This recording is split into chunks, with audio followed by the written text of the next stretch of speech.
Hi guys, welcome back for another video, and it's day 9 here in Hong Kong, and for today we are going to Mongkok. Mongkok for Ladies Street and Sneaker Street. Ladies Market and Sneaker Street. Basta ka na for pasalubong. Because we're about to go home. Alright, so let's go!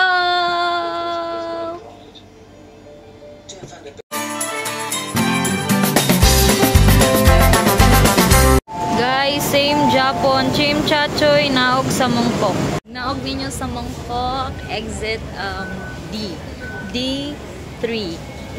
D2. Lahos sa Sneaker Street. Nearest. O, basta dito. Tapos, pag Google Maps na mo, padung sa Sneaker Street. Nearest exit.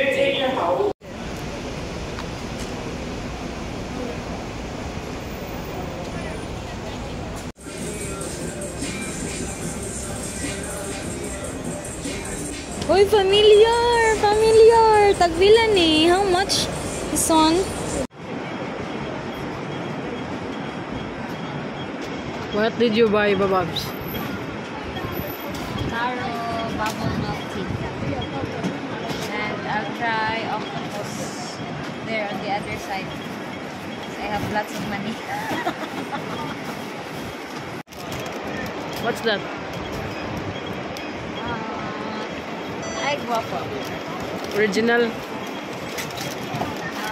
Original egg waffle. Okay, bite daw. You should love that.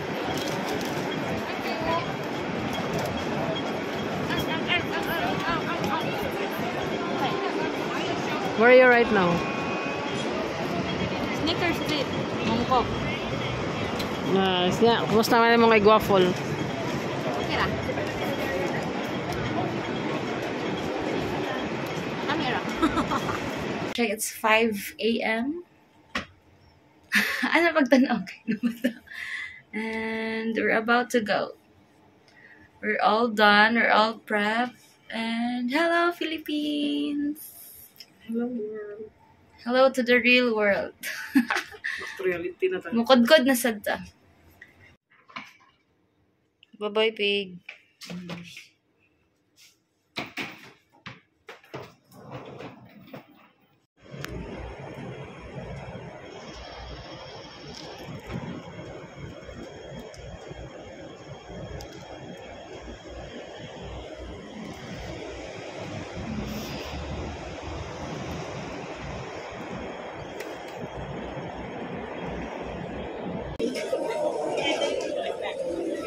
This is my food. Pila man eh. But mahal man eh. Ano na yung food with free na tea, but not with coffee because coffee is $5. 5 Hong Kong dollars. Sa poultry ako.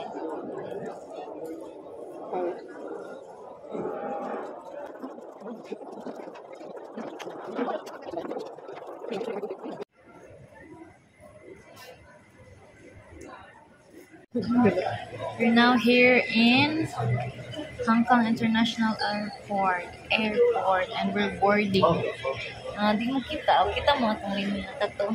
Sakto pick mo tato. Tara. Mana mo gate. There are 2 types of people.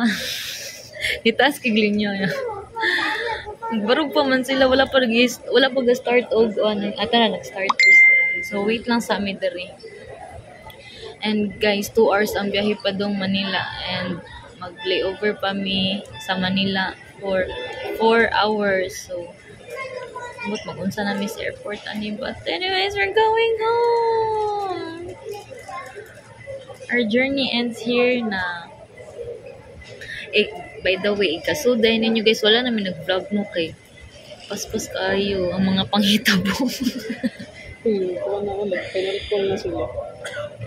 Kaso dito agikan kag immigration. Basta follow lang ninyo para na mo dira sa airport. Follow lang dyan. Airlines now Tana. invites passengers in default mode. So I think I'll just end my vlog here. Bye-bye, guys. See you in Manila, in Cebu. See you, Philippines. Kalat. And 20, gate 520.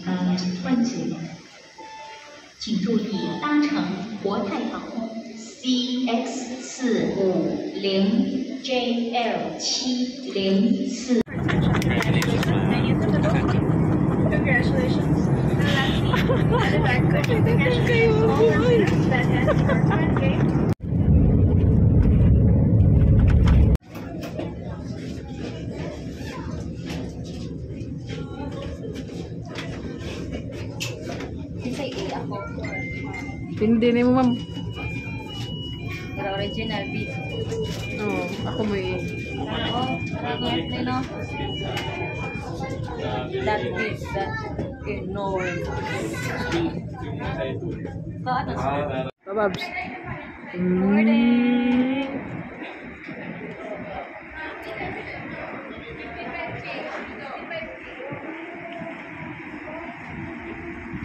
Wala na kayo, Bababs. Yes. Mabalik ka nag-jogging. Ha?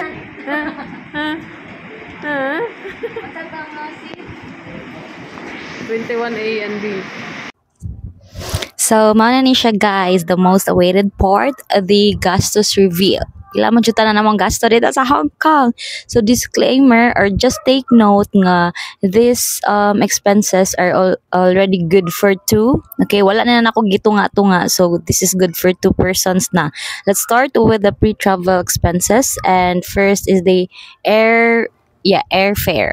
So for the two of us, back and forth round trip, we had a gastos of 12,000 plus, and then for the accommodation, it's 30,032 to be exact. And just take note that this is 10 days and 9 nights. Mao medyo dako-dako siya kaon sa mga expenses.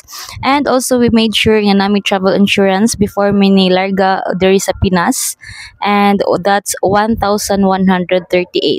So dili jud siya needed sa IO guys, but I would highly suggest nga kuha lang mo ani, just kanang kuan lang ba, peace of mind lang, and then panagana na lang sad ninyo, especially taas-taas mong days dito.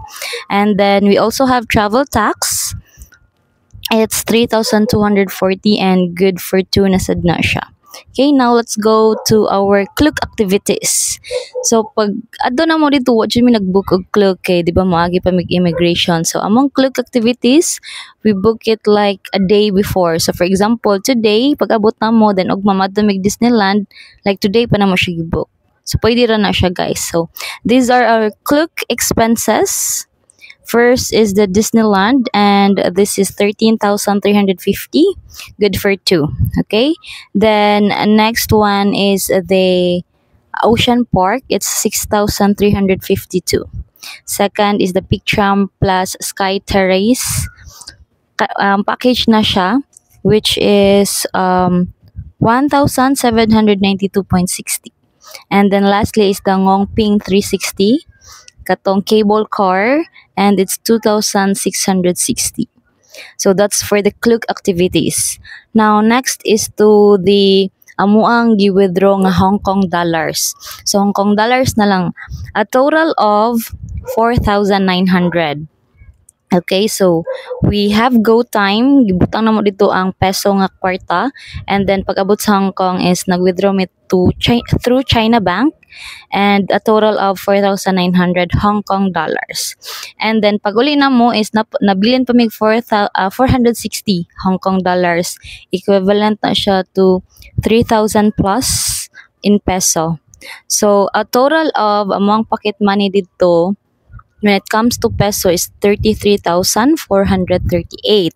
Okay, dala na siya sa nahabilin nga Hong Kong dollars. So overall total gastos na pa the excess baggage. So going back sa Pinas, na may excess baggage nag-avail me, which is 1,100. So from pre-travel expenses to Klook, and then with the pocket money, a total of 101, 812.60. So, it's good for 2, guys. And just take note nga medyo taas-taas among days dito mong dako-dako may gasto.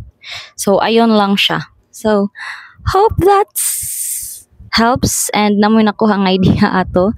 Pwede ra to siya ninyo i-lesson kay ang activities, it depends on you. But, yeah, mo na siya sa mo ang part. And tipid na miya na, guys, ha? Tipid na miya na siya. So, that's it. The gastos reveal. And this would be my last episode for my Hong Kong vlog. So, for other videos, I'll be posting on my Facebook page and my TikTok. Wala lang mga documentaries, mga documentations lang sa among mga naagian dito sa Hong Kong. So, yeah, anak lang siya. So, bye for now, and I hope you enjoy the videos that I uploaded. Okay, tanawa lang to sa album para di mo masaa, guys. Okay, bye for now. Please follow, like, share, and subscribe.